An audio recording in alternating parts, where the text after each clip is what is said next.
Hello everyone and welcome back to my channel. For those of you who are new here, my name is Kayla and I make videos about all things BPD. Now, although I have already created a video that talks about what is BPD, within this mini series I'll be posting videos every couple of weeks that go in depth into the specific symptoms of BPD. I want to reiterate the fact that there are 9 criterions for BPD and 5 of those need to be met in order to be diagnosed with it. So as we're going through the things today, and if you want to go watch my previous video, just remind yourself in the back of your mind that you might have some of these things, but that doesn't mean that you have BPD. The first symptom of BPD, as described by the DSM, is frantic efforts to avoid real or imagined abandonment, and that's really what we're referring to when we're talking about this fear of abandonment in today's video. Now, to put into rough terms, the fear of abandonment is this fear, this constant fear of being abandoned by loved ones, friends, and family. For me, particularly, it's really with romantic partners, but some individuals with BPD, this translates to everyone and even more casual relationships such as colleagues or even acquaintances. It's important to note that you can have this fear of abandonment without having BPD, or this can also be seen in other mental health disorders such as dependent personality disorder. This fear can lead to the need for constant reassurance that abandonment is not imminent and can also give people the drive to go to great lengths to avoid being abandoned. As a result, this often causes people with BPD to form unhealthy attachments, to push away loved ones, or to have frantic efforts to keep people in their lives no matter how bad the relationships can be for them. And paradoxically, what ends up happening is that when you have someone who's clinging to things and desperate for people not to leave them, this often pushes people away and out of their lives, which reinforces this fear of abandonment that they do have. Because those with BPD may simultaneously have not only the fear of abandonment, but other symptoms such as intense moods, withdrawal, impulsivity, it can make it very difficult to manage and maintain healthy relationships. So let's talk about this for a second. Because those with BPD are hypersensitive to communication, whether that's verbal tone or body language, they can interpret a lot of things as abandonment. So for example, if someone says, "Hey Kayla, can you do the bed?" versus, "Kayla, can you make the bed?" I might interpret the second one as, "Oh no, I did something wrong. Are they mad at me? I'm not sure."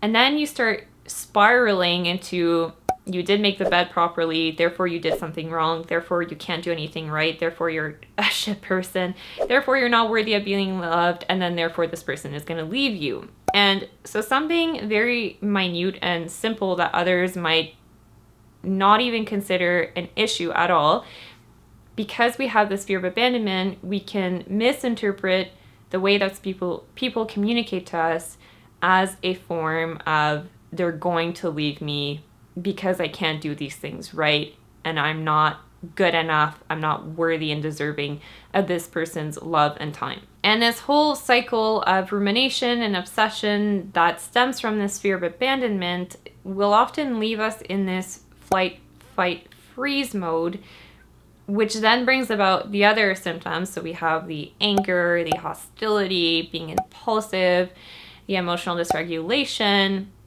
and it's very hard to bring ourselves back to base level when we're in this go, go, go panic mindset. The good news is that there's a lot of things that you can do to stop this cycle of unhealthy interpersonal relationships and this unhealthy cycle of fear of abandonment. So things that you can do is taking medication to address symptoms such as anxiety, which might worsen the way that you interpret the world, and other things such as therapy, which is really a great tool to get at those core beliefs that you might have about yourself that in turn stimulates this fear of abandonment. The only thing that I will say is that you need to be ready and want to change. If you're not ready for it, if you're not at the stage where you can take responsibility for your behaviors, it's going to be extremely difficult, if not impossible, to change this cycle and these beliefs that you do have about yourself. Ultimately, it's about being able to recognize our emotions and that people are not responsible for them. Because we have a core belief and fear of being abandoned, we end up perceiving the world through those lenses. And so we perceive the way that others respond and engage with us through this fear that we do have. And when we can recognize this, we can recognize that others are not doing things to actually leave us. It's just that we're perceiving things that way because of our own baggage that has nothing to do with them. And it's really at this moment that change can begin to happen, and that we can start to break down this cycle of rumination and obsession that we do have to move towards more healthy relationships. Simply changing our language, so saying things like, because of this, I felt this way, versus you made me feel this way, can be great ways of recognizing that our emotions are our own experience and that they're often triggered by these deeper things that we have within us, to take the responsibility off of others and back onto ourselves so that we can take control of this cycle that we're stuck in, and to, like I said, move away from this fear of abandonment and recognize that not everyone in our life is going to leave us, and not everything that they say or do is a manifestation of that fear that we do hold. Using distress tolerance skills such as intense exercise or breathing or putting cold water on our face are all things that can help to bring our emotions back down to a more baseline state where we can then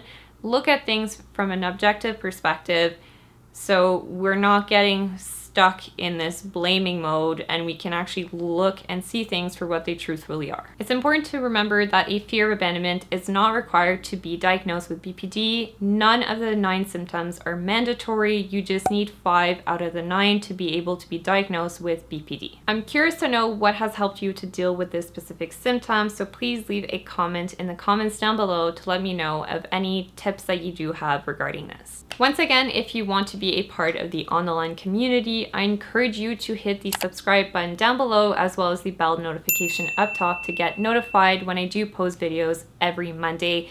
And if you found this video useful, be sure to give it a like. Thank you so much for watching, and I will see you back here next time for another episode of On the Line.